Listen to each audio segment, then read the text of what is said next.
కొత్తగా ఏదన్నా party ఉట్టుకొస్తే party పేరు వినబడితే నోట్ల నానేటట్టు ఉండాలని చూసుకొని పేరు పెడుతుంటారు.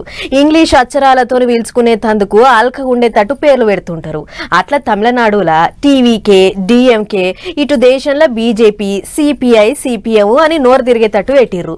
ఇప్పుడు కవితక్క కూడా అట్లనే అందరికీ నోరు తిరిగేటట్టుండే పేరు పెట్టాలని అనుకుంటున్నదట. అందుకే ఓ పేరును ఖరారు చేద్దామని అనుకుంటుందట. ఇంతకు ఆ పేరేంది అని అంటే, తెలంగాణలో మల్లోపాలి టీఆర్ఎస్ జెండా ఎగిరేటట్టుంది.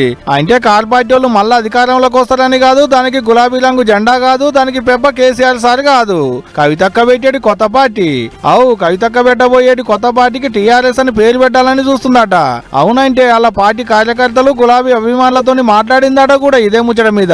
అయితే ఇంత మునుపున్న తెలంగాణ రాష్ట్ర సమితికి తెలంగాణను వీకేసి భారత రాష్ట్ర సమితి అని చేసినుండే కదా. అట్టిప్పుడు తెలంగాణ రాష్ట్ర సమితి పేరు ఖాళీ అయింది, అదే పేరు మనం పెడితే బాగుంటది దేమోనని ఆలోచన చేస్తుందట కవితక్క. గా పేరు పెడితే ఎట్టుంటది ఏందని దగ్గర వాళ్ళను, రాజకీయం బగ్గ తెలిసిన వాళ్ళను అడుగుతుందట కూడా. కాకుంటే పార్టీ జెండా గులాబీ రంగులు ఉండదు, పార్టీ గుర్తు కారు కాదట.